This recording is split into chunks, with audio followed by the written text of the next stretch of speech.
All right, I think we have good participation, so I'm going to get started here. So thank you once again. Good afternoon to everybody. The topic for today, as I mentioned, is on the front line of aging services in metro areas. We are Blooming Health. I'm Kavita Gnanasambandan, co-founder and Chief Commercial Officer of Blooming Health. We are excited to have this discussion today because it's very timely given the significant demographic shift that's happening in the United States in terms of a growing aging population. By 2034, we will have more 65 plus older adults than 18 and under, especially in cities like New York City and Pittsburgh. Over 20% of the population are 60 plus today. And by 2040, this number is going to increase further.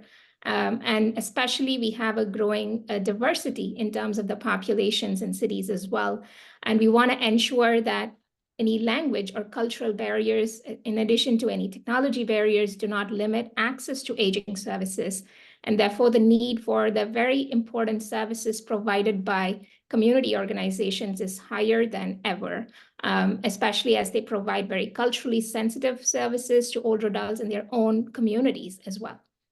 So that's why we are here to discuss these topics with two very accomplished women leaders from New York City and Pittsburgh. Really excited to talk to them, really excited to learn what's keeping them at night. What are the many ways they're planning for the future of aging services in their cities and how we can all learn from them, especially as we have a lot of new policy and regulatory initiatives in place in both federal and regional levels around Medicaid waiver for 1115 in New York, and then also the multi-sector plans on aging that's happening in both New York and Pennsylvania. We're really excited to talk about how all of these are influencing the planning for aging services. So a few housekeeping items before we get started, especially the flow of today's conversation is we'll start with some brief introductions about Blooming Health, about the panelists, and then move on to the main discussion. Towards the end, for about 15 minutes, we'll have time for Q&A. So feel free to post the questions in the Q&A tab, and then we'll gather them for discussion at the end. We'll also have some interactive polls that we'll be activating throughout. So we want to engage you and get your thoughts. So you'll see a pop-up on your screen for you to answer. And then also we'll have some, happy to take any questions at the end as well, as I mentioned.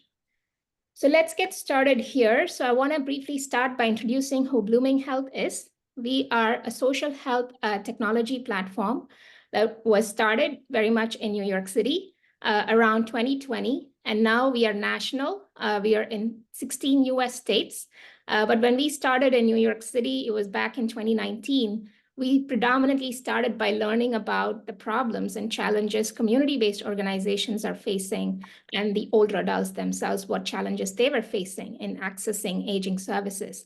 So we've learned from all these different community partners on the screen, and these are very limited set, and we work with at least 125 programs across New York City that are serving older adults today. And we continue to use our learnings to develop this very comprehensive social health solution that's the first one to integrate different aspects of your engagement and communication with older adults, from very targeted client communications to meet them where they are, to detecting needs that they have in a more proactive way, to integrating them with referrals, tracking the outcomes, and then looking at data more at the population level and individual levels as well to measure outcomes and share them with your funding organizations.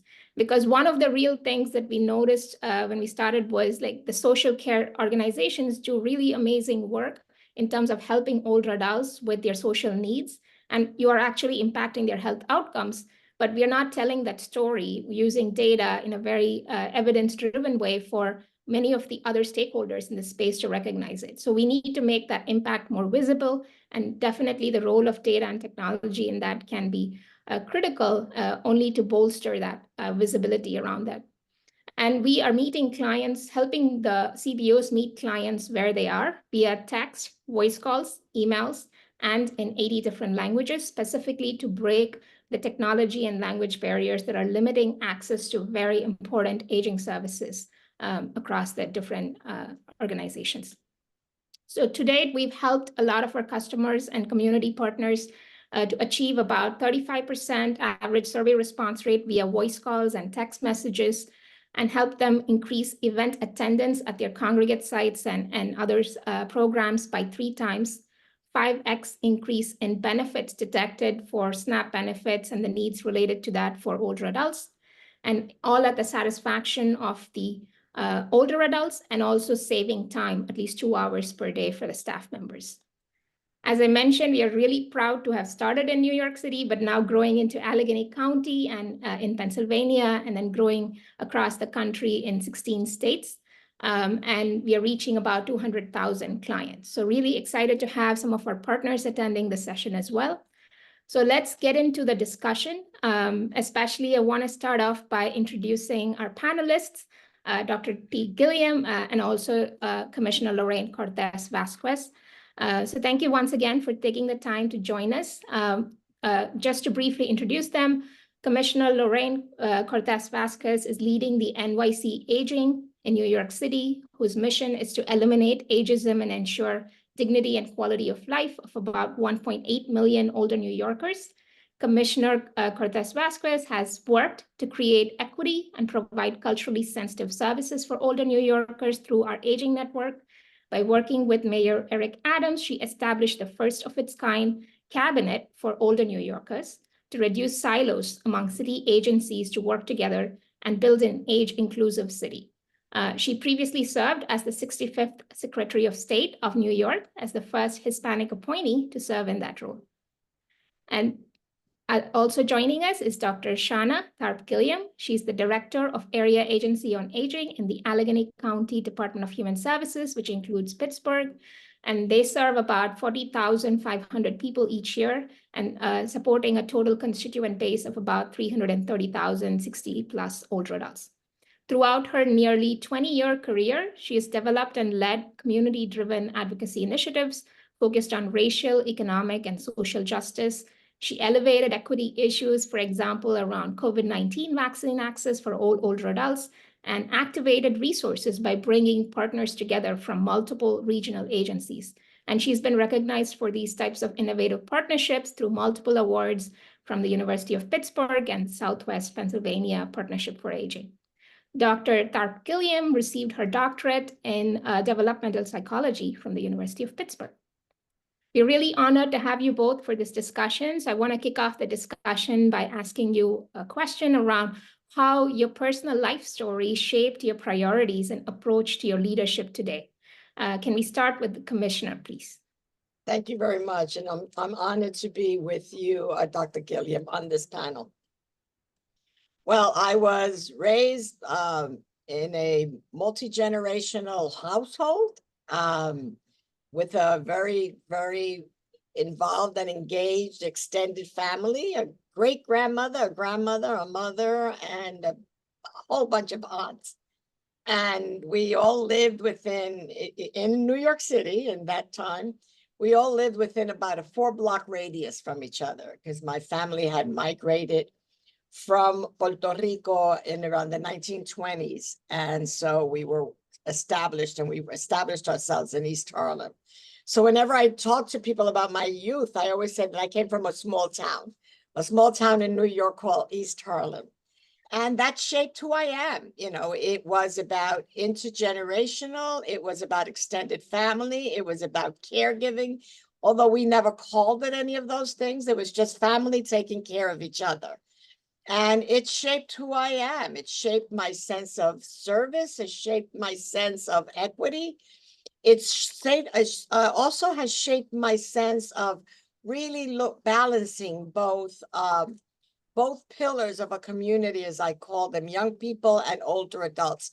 No city can survive without balancing the needs of those two populations. Or no city can thrive. It can survive, but it won't thrive unless we do that well. So that is my early foundations, and the rest is history. Absolutely. Thank you so much for sharing that, Commissioner. Really appreciate it. I come from, again, growing up in an intergenerational home as well in India, and I really appreciate the need for that community around you. And funnily enough, we started Blooming Health by working with Union Settlement, who's based in East Harlem. That was the first community we started serving. I'm an East Harlem. I'm a Union Settlement child. My mother worked in Union Settlement for over 20 years. My husband and I met at Union Settlement. So Union Settlement has always been dear to our family. That's awesome. And Dr. Shauna Gilliam, can you please share your life story with us? Sure. Well, thank you. It's an honor to be with you today. And Commissioner, it's very nice to meet you. Well, I think I wouldn't be who I am were it not for my grandfather. Ernest Doyle. He was one of the courageous 8 in Selma, Alabama, one of the few who called on Dr. King to come and support Selma in the civil rights movement, one of the planners of the Edmund Pettus Bridge crossing. And my mother, equally, when she was a 16-year-old girl, she was one of the foot soldiers who ended up, being put in jail and chased by dogs, and but we prevailed. And I think it's always been a story of recognizing injustice, recognizing that there are good people on all sides. It's not about race or gender to be the villainizer. It's about character. It's about identity. And it's about a strong sense of doing the right thing at the right time, even when it's difficult. I grew up in Ohio, Canton, Ohio. My mother migrated in the Great Migration from the South to the North. And so I wasn't around my grandparent. Actually, my grandmother was actually killed as part of the movement. So that was a loss that our family suffered. But I was not near my Southern roots growing up because of the migration. My mom had moved across the country to basically find a better life, better opportunities. So like I said, I wouldn't be who I am were it not for those 2 pillars on whose shoulders I stand. And I think it had, from an early memories in my mind, just inculcated the importance of fairness and justice and what equality should be, and how do we work towards the future that we want to live in and we want to see.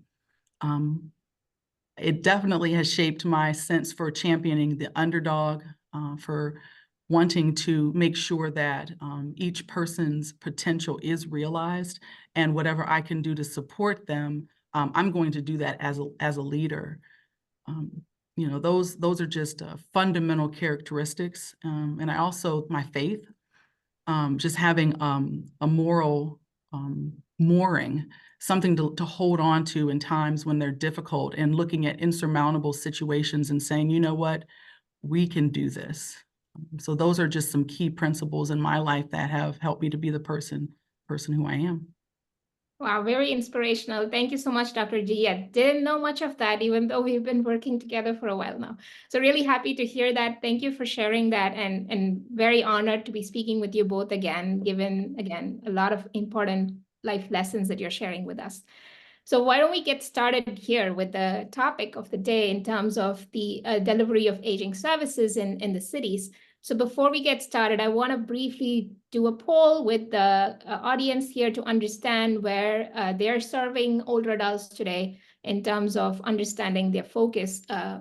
Where do you deliver, fund, or manage aging services today in the urban, suburban, rural, or multiple areas? You should be seeing a pop-up on your screen, and then I may be able to share this results with everybody shortly here. Right, while the results are coming in, so I'm going to start with my first question for the panelists. So given that both of you are leading aging services in really large cities with 330,000 to 1.8 million in New York City, the older adult population, how especially are you thinking about like the specific challenges for older adults who wish to age in place in cities? And then what strategies are you taking to effectively address them in the coming years? I would love to start with you, Dr. G. Great. So it's funny when you, oh, I'm on. Okay, great. It's funny when you say we're both working in really large cities. When I'm sitting next to New York, I'm like, we're not a really large city. We're actually a small town by comparison. But we definitely have a history here in this region of welcoming immigrants. Pittsburgh was founded on immigrant populations coming to this area and creating communities for themselves. The idea of being able to provide access to all of those populations in a way that is relevant for them is something that's important to me. When I think about the necessities that people have and their access to those things such as nutrition and transportation, basically the social determinants of health, I think about historically, how has our region and even their life histories potentially impacted their means of accessing these resources, what they mean to them. There are communities for which, these gatherings around food are social, communal. They are opportunities for people to pass down lessons from generation to generation. So there are definitely some programming and initiatives that we have built out here in our region that take those cultural considerations under advisement as we are building out our services.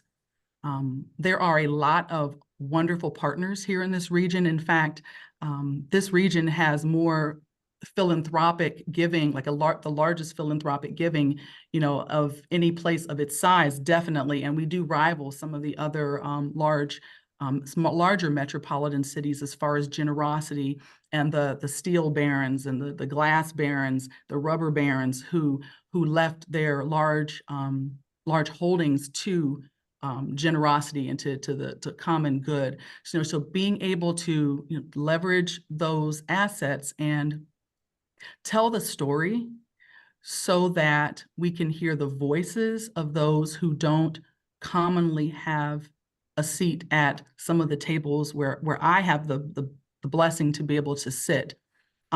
These are the types of values that really drive the way I think about how are we going to approach, equity and delivery and access, and how are we going to serve our populations the best way that we can. That's very helpful. Thank you so much, Dr. G. I appreciate that comment about the relative size, but yes, to your point, the immigrants and the increasing diversity in your region and how you're thinking about equity makes a lot of sense.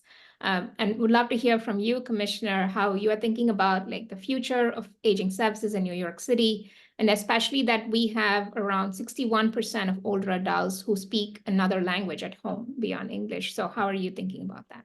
So, from 2015 to today, the aging population has dramatically shifted, right? So it has shifted not only ethnically and racially, it has also shifted culturally. It has also shifted in terms of age span. And so there is not one monolithic older population that we're serving, right? And that required us to rethink how we were doing services. And we, 5 years ago, we started something called a community care plan. We knew, even though when aging services were began in the early 60s, people tended to think, and which is why we're saddled with the unequal funding between Medicaid and non-Medicaid. Mm-hmm. So it was the thought and the thinking was institutional care. You worked a certain number of years, you retired, you enjoyed a certain kind of life, and then you and your family made a decision that you would be institutionalized, and that is how you had your life path. That is not the life path of choice for most older adults. And so which is why we've come up with a community care plan. In addition, as we've seen these shifts in cultural diversity and religious diversity, that is also not familiar to those individuals from their countries of origin. All right. So even though you were here for 20 years or 30 years, you still held on to that cultural value that family cares for you. As well you should. And what we have done is take that into mind and start looking at a whole community care plan. You know, and I'm going to ask you, Dr. Gilliam, to join us because we have this national age inclusive work group that I'm going to include you on, because we really wanted to lift the national voice on these type of issues. And so far we have 28 cities, so I would love for you to join us. The other thing that has been very important to us is that we've also changed some of our policies and some of our standards to reflect that difference. For example, right now, if you are serving older adults and in a particular community, and that community is upwards of 20% of any particular population, you need to meet their needs, both language, nutritionally, and all other services. So right now, halal is a required food for older adults who want it. We have kosher food, we have Spanish food, we have Asian American food. And so we respond to the needs of the palate and the preference of older adults. Is that easy to do? Absolutely not. Is it necessary to do? Absolutely. Especially if we want to keep embracing them and have a community care plan. The one thing we've tried to really fight is to isolate, combating isolation, right? So there's two things that we're constantly fighting against. One of them is isolation, because we know the negative impact it has on older adults, both physically as well as mentally, and also economically. But we also are fighting ageism. Yeah. Is the last, you know, and when you were talking, Dr. Gilliam, I remembered my grandmother was a union organizer, and I never, you know, we were always in the union hall, and we just thought it was our place to gather. We didn't realize it was a union hall, and it had a philosophy, and we stood for certain things. It was just our way of life. But when I think about that, you know, when I think about that position of just equity and that position of just inclusion and fighting for, you know, a worker is no different than fighting for an older adult or their family and making sure that they get the services that they need. So that is what shapes all of our services now. And that's key to us. But we also have looked at and I would say very proudly, for the last few years, we've issued RFPs. We were not doing that. RFP is a request for proposal, which means that we invite new people or invite people to participate and sponsor these programs that we fund. And what we have noticed is that we made a very concerted effort to have providers reflect that demographic shift and that religious and cultural shift.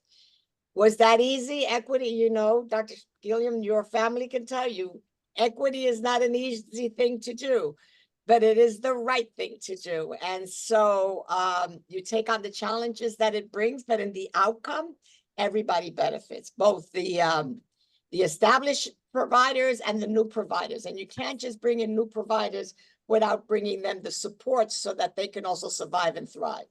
So that's how we're meeting the challenges of New York. New York keeps changing every day. Yeah. It's a new population. Right now, we have one of the largest Southeast Asian populations that we have ever encountered. We have first generation Mexicans, which was not known to New York ever. That was a Southwest phenomena. We also have a new phenomena. So we have many Blacks from the African diaspora. So it's just, and some are Muslim and some are Christian. So it's really seeping ourselves and being knowledgeable of what are the best needs for those individuals and their families. That's, I love your answer. First off, yes, I would love to be a part of your. Good. We'll send you an email after this. I look forward to it. Some of the all of the points you made definitely resonated with me. The power in having these kind of collaborative conversations is that when you have people who are coming together who have a similar mission and vision, but are at different places on their timeline, you know, we can learn from the lessons that those who are farther along have learned.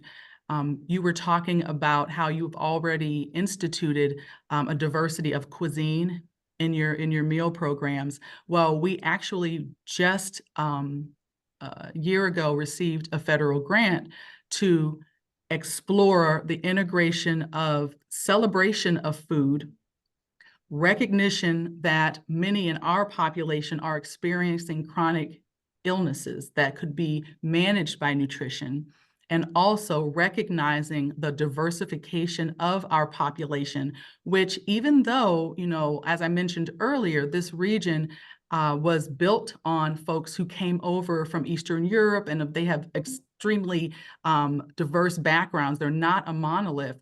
It's becoming even more diverse now, thankfully, with the African diaspora, people coming from Spanish-speaking nations and areas. So this is something that now, in my second year as the administrator at the Area Agency on Aging, I'm seeing, and I'm saying, show me the data, show me where people are living, show me where we're serving, show me who we're missing.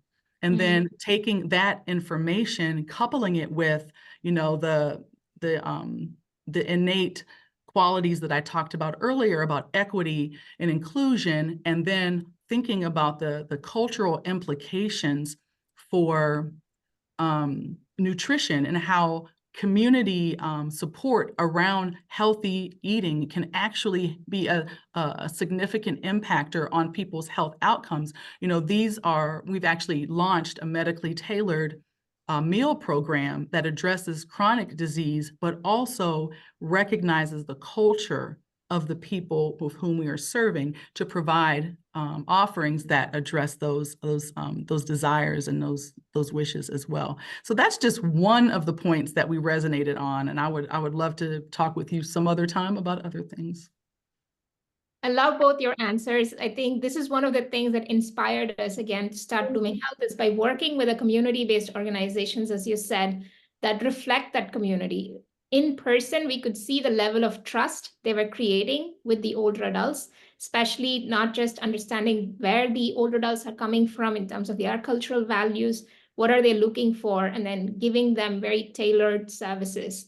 So I really appreciate that need for reflecting that in the communications as well, because that's where many of our partners have appreciated the capability to reach older adults in their preferred communication channel and language, especially reaching them in their own language helps them to, again, build that trust, keep that trust, while they continue to scale and reach more people, as you said, reach newer people who are not engaging with the current services they're offering. Yeah, but I wanna underscore one thing. It is not, you cannot serve people unless you know their language and you know their culture. I appreciate all of the Google Translates. Yeah. I appreciate all of the automated systems. Yep.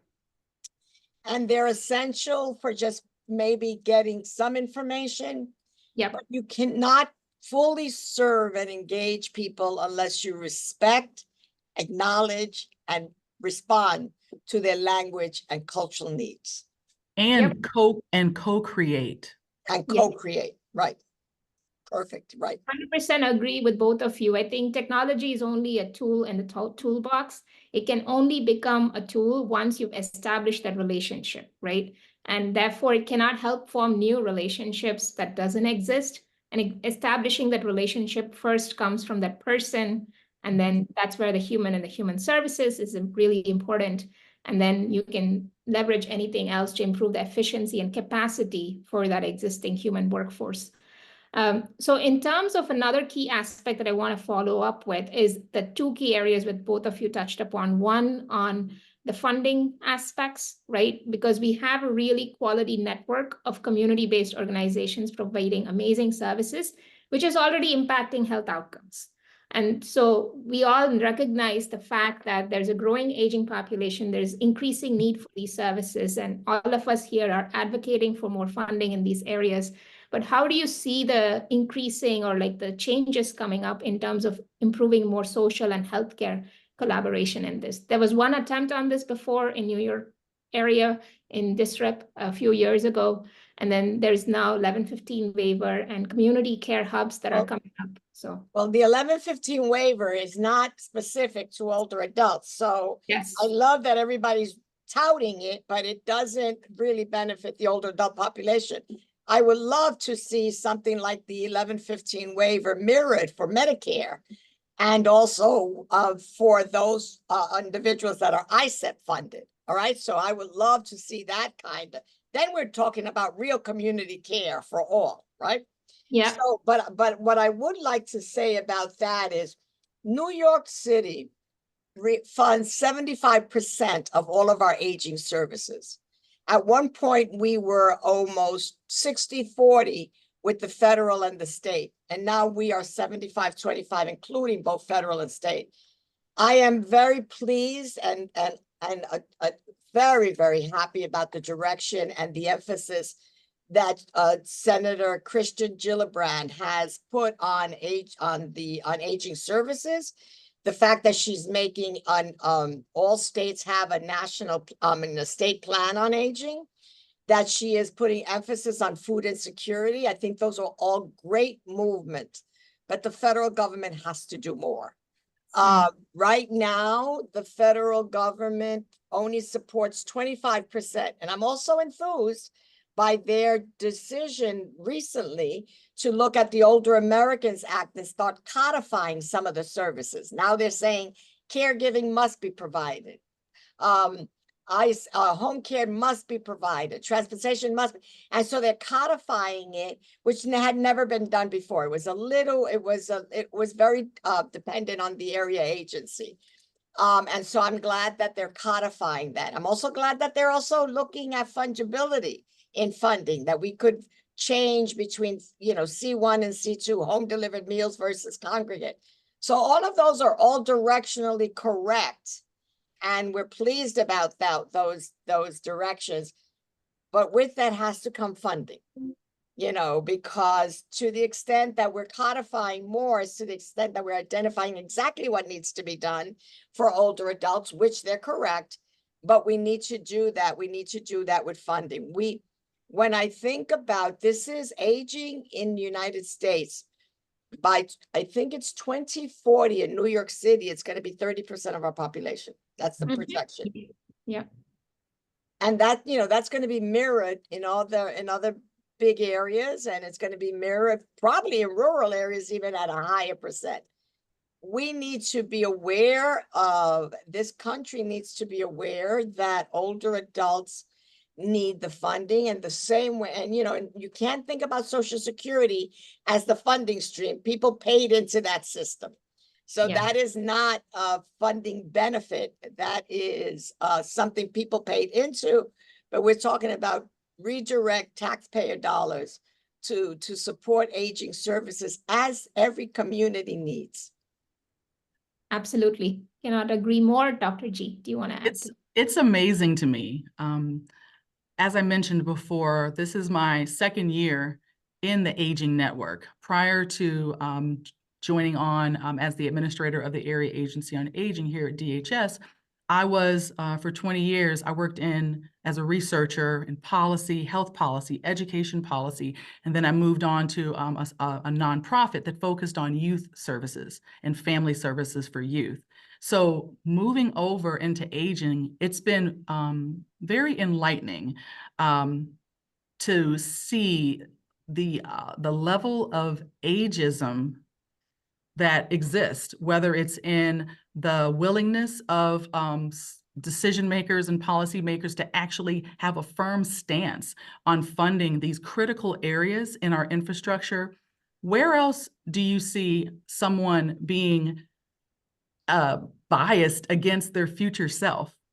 It's a curious thing to me.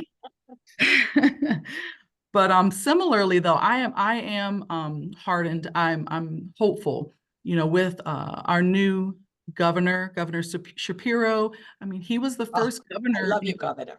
Thank you. I love him too. He was the first leader of the Commonwealth to actually say, we are going to do a 10-year plan. I need a 10-year plan in order to help to, shape my vision for what the Commonwealth will become. And so that's something that definitely has hardened me. Here in Pennsylvania, our funding for the area agencies on aging in the Pennsylvania Department of Aging are funded through the lottery. So we're very thankful to have that level of funding that is, consistent. The challenge is that it's flat. It's been flat. So when you take $40 million and you divide it by 40,000 people, that's $1,000 a person on average. That's not life transformation money. So we have to be very creative in how we utilize those money and dovetail those resources. We have, I have a research background, and, I cut my teeth on writing these federal grants to do, initiatives, policy analysis, those types of things. So coming into this venue, the sphere in county government, it wasn't really something that we had pursued in the past as an agency. But subsequent to coming on, you use what you have in your hand, right? So we wrote 2 federal grants and were able to bring some funds in. But to your point, Commissioner, the funding at the federal level needs to be earmarked. It needs to be sequestered. It needs to be, really funneled into these critical areas to support older adults. Older adults have done the work. They've raised their families. They've paid their taxes. They've built this country in our communities. Where are we when they need us most? Absolutely. And I want to pick up on something you said and that I started earlier about ageism. And I think you're absolutely right. And we concur that ageism is what's holding all of this in place. It's not only voting against your own self-interest, it's voting against your mother's self-interest and your own family's members' self-interest. But it's the last social injustice, civil rights discrimination that people feel comfortable with. And it is so insidious. Older people have it. We have our own self-invalidating tropes that we repeat because society encourages that. We have workplace telling us, we have national media telling us you're too old to do this, you're too old to run for office, you're too old for that, as if talent and ability has an age attached to it. I know many of young people that I wouldn't want them to be, anywhere. And it's not just about wisdom. Age is not an indicator of your ability. Age is not an indicator of your savviness. Age is just something that we all do, and we've been doing since the day we were born. We didn't start aging at 60. We started aging at 1, and if this has to be a recognition of that.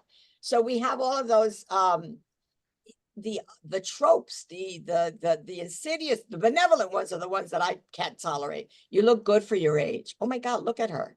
She could run. Was like, I ran yesterday. I ran when I was 17. Why shouldn't I run? I'm still choosing to run. I can run. And then it's just this constant barrage, right? So those are the benevolent statements. And then you hear I already said it once. Are you deaf or something? Or can you please move on? And those are the negative tropes, or the workplace that starts saying, I really want a younger workforce. Well, every business knows that a diversified workforce, whether it's culturally diversified, linguistically, gender, or age, are the most productive workforces and the most productive companies. So it's sort of like, okay, when are you going to catch up to the science? And to the data, and but it's so insidious. It keeps everything in place. And even when you're advocating, they think of it as limosna. How do we say that? Alms. We're giving you charity. And it's like, no, I think my tax dollars contributed to this also, and my work. So it's something that I don't think the aging community combats enough around ageism, because it's the one thing that's holding a lot of this insidious kind of lack of funding and direction and focus in place. Yeah, no, thank you Here, so much here. of you to sharing that information, especially for your work in combating ageism. I've definitely loved the different campaigns around New York City to combat ageism. It shows older adults having fun and dancing. I think those kind of things definitely change the And doing purposeful thing. We have one man who's been volunteering and sending books to India, you know, and we have another person that who does marathons globally. And then we have someone who crochets and one who makes quilts. And she's nationally renowned for her quilts. And so it's your talents talent is ageless, and so is ability, and it comes in so many forms. Absolutely. So in the last 2 minutes, one last question I want to wrap up with is something that both of you touched on, the value of data. Like we need to tell the story, and then we also need to back it up with the data for the stakeholders, right? And so how are you thinking about the need for data, especially as I thought about more funding advocacy, but also in other areas to demonstrate the impact that social services is having on social determinants of health and other aspects? Can I start with you, Dr. G? Sure. So, I love data. No one invests a terminal degree in becoming a researcher if they're not at least a little bit interested in data. But why? I believe that it's critical to have evidence to back up whatever you're saying, whatever you're asking for. So here in Allegheny County, we actually are fortunate to have one of the most comprehensive data sets anywhere. My director goes all over the world and presents on the integration of the services data, the data from public safety, the data from hospitals and the medical care providers, and all of those data sources come together and paint a picture that can help us to indicate, how are we doing as far as what we said we would do. But the places that are most important to me are the places where there are gaps. Yeah.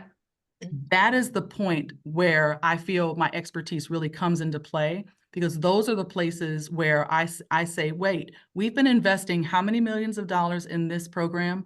Where are the outcomes? Where is the return on this investment? And if we are unable, I'll give it a year. I'll give them a year to show me what the impact is. And if at the end of that time, they're either unable or the outcomes don't reflect the investment, then I love the fact that I can make a change. And that's what we do. We've been able to shift resources to different points where we see there's a need. And I'm going to stop there because I see time is short. I can't ditto. And the other thing is that I also love data, because having been victimized by data for so many years in my community, misrepresented by data, I know and I value the importance of having the voice of the people being the subjects being part of it. And that's one of the things that we've done. Into our data systems, we are also incorporating the thinking of the older adult, and also having them help manipulate or manage some of their own data that we are collecting.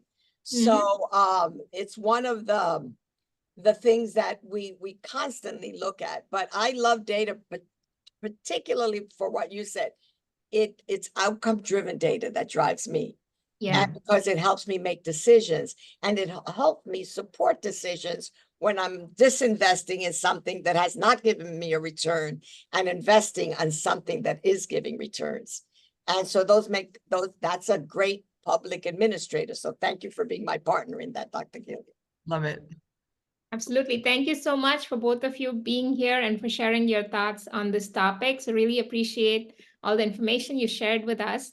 For the audience who joined, thank you so much for joining us. Again, if you still have any more questions, please feel free to email us at team@gobloominghealth.com. We'll try to get any answers after the webinar as well. So thank you once again, everybody. Have a wonderful evening. Take care. Bye-bye. Bye-bye.